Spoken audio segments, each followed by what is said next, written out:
43 News at 10.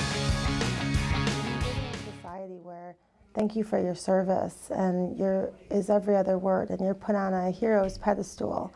How can you be a hero and have a mental illness at the same time?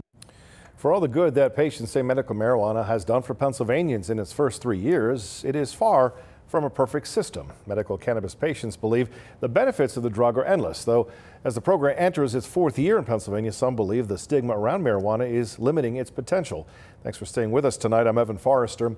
In tonight's Fox 43 Focal Point, Cannabis in the Commonwealth segment, Matt Maisel takes a look into what's being done to increase access to this potentially life-saving medicine.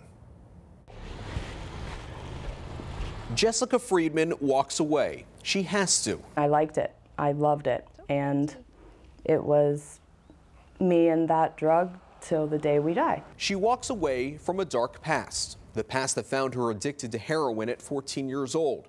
That landed her in jail at 23 for stealing from her mom.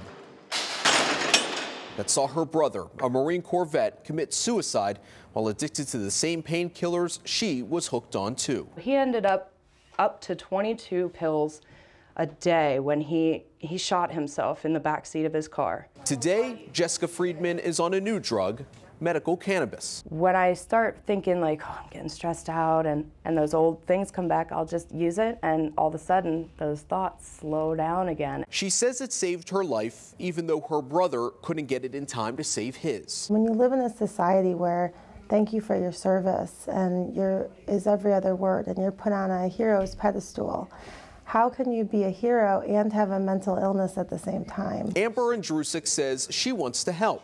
A veteran herself, Andrusik today is the Cumberland County Director of Veterans Affairs. We're not saying that we think veterans should use medicinal marijuana, but we want to make sure that they're aware that it's available. See, Andrusik says she can't flat out recommend it because marijuana is still a federally banned Schedule I drug. And even though PTSD is one of the 21 conditions covered in Pennsylvania, vets in need can't get it prescribed at a VA center.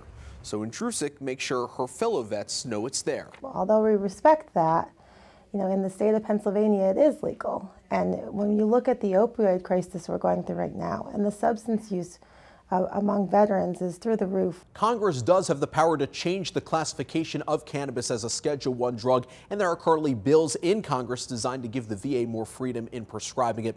Fox 43, though, reached out multiple times to the 6 active congressmen and senators in the Fox 43 viewing area to see if they would be in favor of a marijuana classification change in the FDA.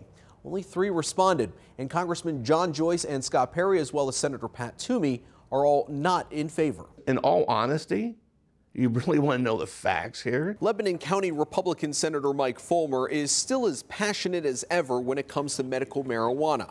Here's a fact for you. You're not going to be hurting your liver on the long term. You're not going to be hurting your pancreas. The stigma attached to medical cannabis, he felt, is strong enough to propose SB 475, which in essence would treat card-carrying medical marijuana users the same as anyone else using prescribed medicine. Just as if they had a prescription for Oxycontin or Percocet. We don't skew them differently. I don't want medical cannabis patients to be skewed differently and to be held differently because of misconceptions and misinformation. Which brings us back to Jessica Friedman. Thank you for calling Omni PA. This is Jessica. How may I help you? Now 7 months clean, she's the operation manager for Omni Patient Advocates in Camp Hill, which basically helps guide new medical cannabis patients through the registration process. And it can be expensive. Patients tell us just to get certified with a condition by a doctor, it's around $200, then another $50 for a card. Caregivers have to pay nearly $20 for a federal background check. And that doesn't even count the medicine itself, which varies by patient and could run from $100 to $300 a month, although prices are expected to come down as more growers and dispensaries hit the market statewide. So everybody that comes to Omni, $5 of their fee goes to helping other veterans with PTSD. Veterans like Jessica's brother, Corporal Dane Friedman, the namesake of the foundation she started. It took me a long time to not cry working at Omni because I was just so happy about what I was finally helping people instead of hurting people. You gonna go for a walk? Jessica Friedman still walks away, only now her future is much brighter.